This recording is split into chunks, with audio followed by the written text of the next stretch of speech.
అందరికీ నమస్కారం. మీరు వింటున్నారు podcast series Anubhav, Heritage group మరియు national institute of social defence, ministry of social justice and empowerment, government of India మరియు media for community foundation New Delhi తరపున చేయబడిన సంయుక్త చొరవ శ్రీ ఆలోక్ వర్మతో కలిసి డాక్టర్ ఆర్ శ్రీధర్ పొందించిన ప్రాజెక్ట్ కోఆర్డినేటర్ సతీష్ నాగరాజీ మరియు జాహిద్ ఫారూఖీ, వైద్యులు, ఆసుపత్రులు, వృద్ధాశ్రమాలు మరియు కార్యాచరణ కేంద్రాలు, న్యాయపరమైన మార్గదర్శకత్వం మరియు వృద్ధులను రక్షించడం వంటి వాటి సంబంధించిన సమాచారం కోసం మీరు సీనియర్ సిటిజన్స్ కోసం జాతీయ toll free help line number 14567 toll free number మీకోసం మరోసారి 14567ను సంప్రదించండి. ఈ ప్రోగ్రామ్ని మీకు అందిస్తున్న వారు Heritage foundation, Hyderabad. Hello, Heritage రేడియోకి నా సీనియర్ సిటిజన్ అనుభవాలను మాట్లాడమని నా శోభ గారు అడిగారు.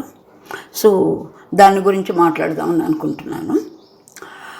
సో మనం కమింగ్ టు ద పాయింట్, ప్రభుత్వ ఉద్యోగాలు అయితే 60 సంవత్సరాలకి, ప్రైవేట్ సంస్థలు అయితే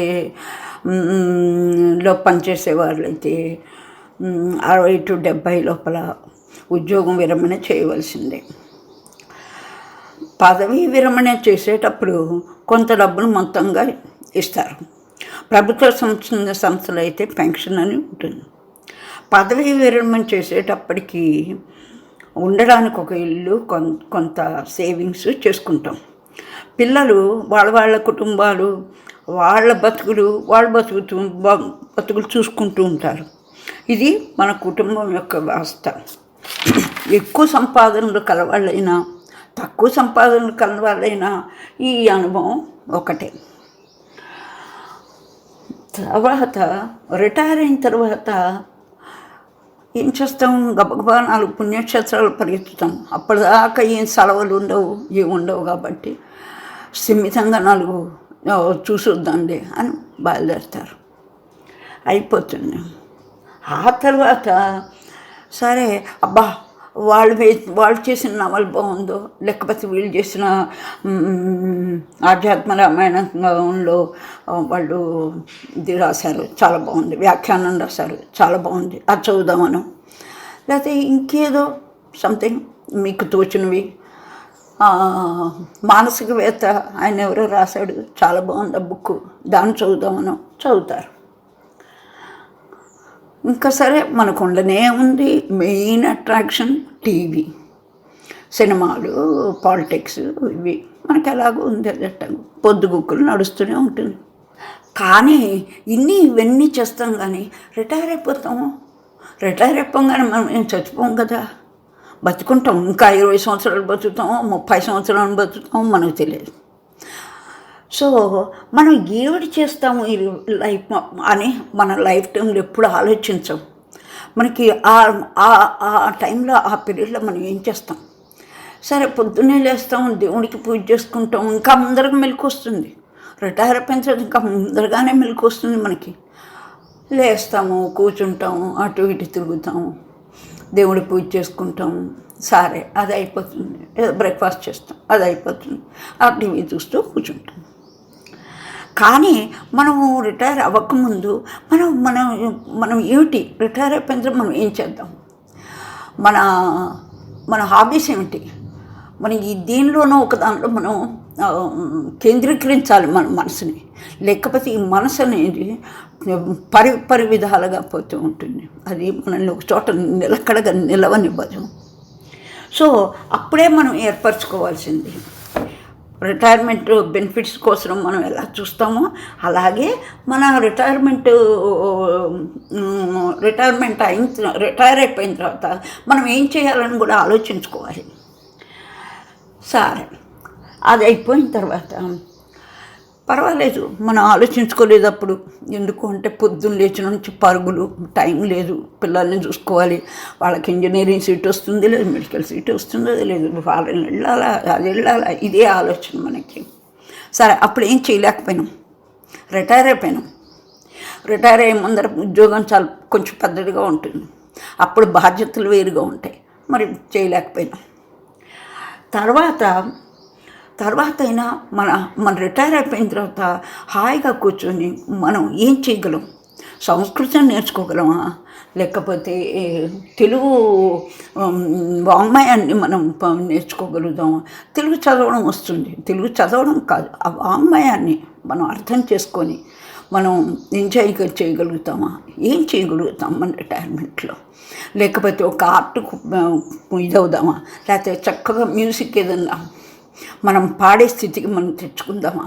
ఫస్ట్ వినే స్థితి కావాలి, ఆ తర్వాత పాడే స్థితి మనం తెచ్చుకుందామా?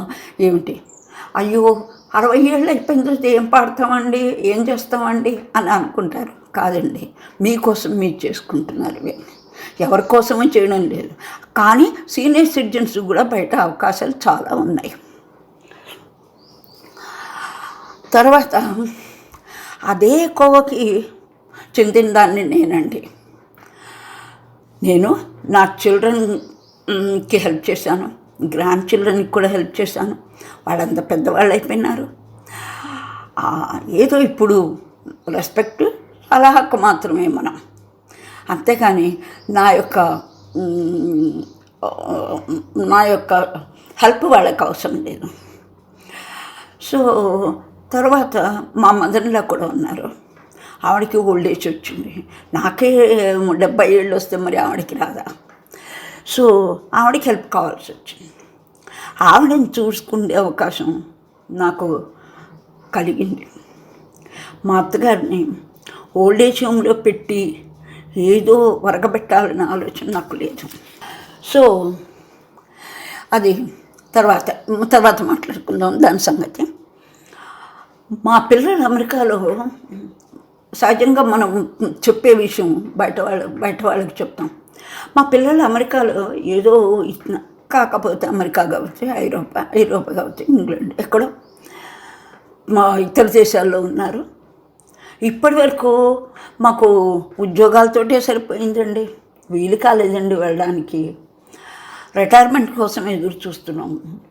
ఇప్పుడు మా అత్తగారిని చూసుకునే బాధ్యత మీద పడింది. ఏం చేయాలో ఏమిటో తోచడం లేదండి అసలు అంటారు. సరే, అన్నదమ్ములను అడిగితే తమ్ముడు అన్నం, ఒరే నా భార్య నేను ఇద్దరం ఉద్యోగస్తులంరా, మా పిల్లల్ని చూసుకోవడమే మాకు కష్టంగా ఉంటే అమ్మని మేము ఎక్కడ చూసుకుంటాము అని చెప్పి సమాధానం వస్తుంది. కానీ వీళ్ళకు ఉబ్బలాటం, ఆవిడని వదిలిపెట్టేసి వాళ్ళ కొడుకుల దగ్గరకో కూతుళ్ళ దగ్గరకో వెళ్ళాలి. అక్కడ ఎట్లుంటుందనేది ఆలోచన. తర్వాత ఇదంతా విన్నా పెద్ద ఆవిడ, ఈ వయసులో నాకేంటి వీళ్ళతోటి పడ్డం నాకేంటి కనుక, అందుకని నేను నా పెన్షన్ నాకు వస్తుంది, ఎందుకు వీళ్ళ మీద ఆధారపడాలి? ఒరే తీసుకెళ్ళి ఓల్డ్ ఏజ్ హోమ్లో ఏదైనా బాగుండే ఓల్డ్ ఏజ్ హోమ్ చూడండి రా, నేను అక్కడ ఉంటాను రా, పర్వాలేదు, మీకెందుకురా నా బరువు అని పౌరుషం కూడా ఎక్కువగా ఉంటుందండి అప్పుడు ఆ ఏజ్లో. సో ఆవిడ నా పెన్షన్ నాకు వస్తుంది, నా బెడద మీకుండదు అని ఆవిడ అంటారు. కుటుంబ సభ్యులంతా ఆనందిస్తారు అని తీసుకెళ్ళి ఓల్డ్ ఏజ్ హోమ్లో చేర్పించిన తర్వాత.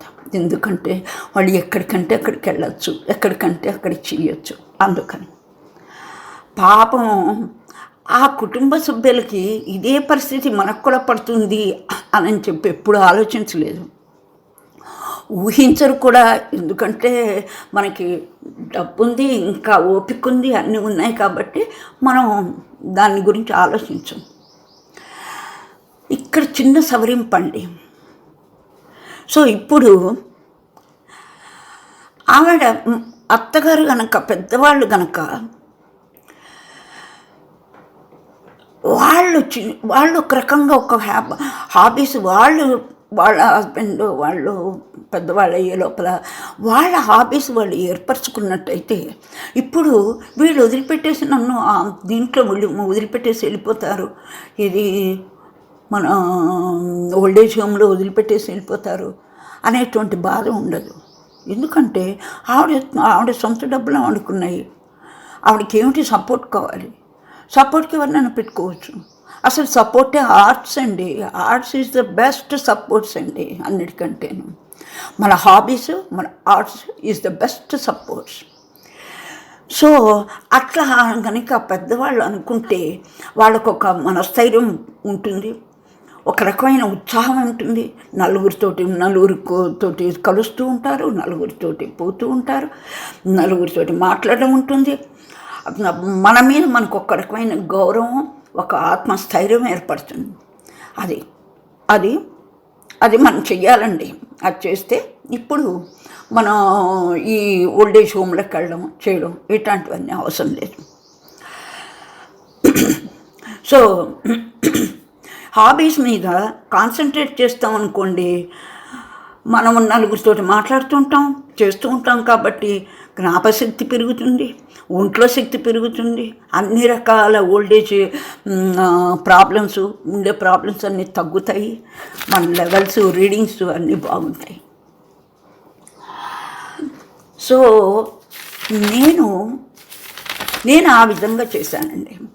నా 70 ఏళ్ల వయసులో ఏఎంఎస్ కాలేజీలో ఆర్ట్స్ అండ్ మ్యూజిక్ క్లాసెస్లో చేరాను. మ్యూజిక్ బిఏ చేయాలని అనిపించింది నాకు. అక్కడ టీచర్స్ సహాయంతో మ్యూజిక్ బిఏ కంప్లీట్ చేశాను.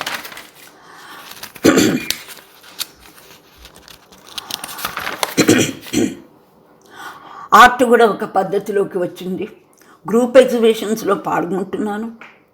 అది ఒక థ్రిల్ అండి. ఆ గ్రూప్ ఎగ్జిబిషన్స్లో పాల్గొనడం, స్టేజ్ మీద కూర్చొని నలుగురితోటి గ్రూప్లో పాడడం, అదొక పెద్ద థ్రిల్లు.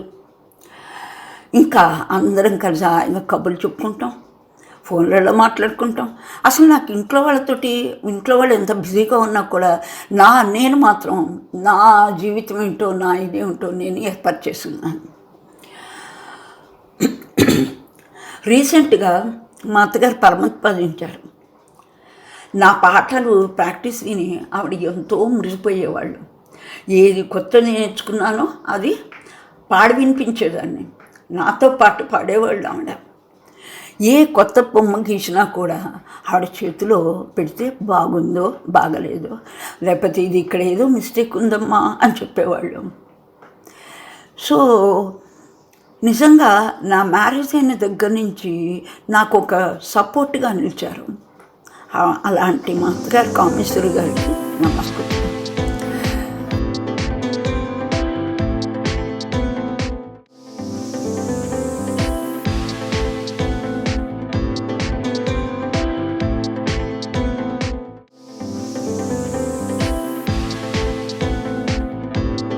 మీరు విన్నారు podcast series Anubhav, Heritage group మరియు national institute of social defence, ministry of social justice and empowerment, government of India మరియు media for community foundation New Delhi తరపున చేయబడిన సంయుక్త చొరవ.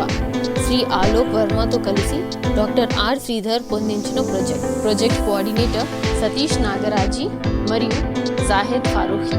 వైద్యులు, ఆసుపత్రులు, వృద్ధాశ్రమాలు మరియు కార్యాచరణ కేంద్రాలు, న్యాయపరమైన మార్గదర్శకత్వం మరియు వృద్ధులను రక్షించడం వంటి వాటి సంబంధించిన సమాచారం కోసం మీరు సీనియర్ సిటిజన్స్ కోసం జాతీయ toll free help line number 14567 toll free number మీకోసం మరోసారి 14567ను సంప్రదించండి.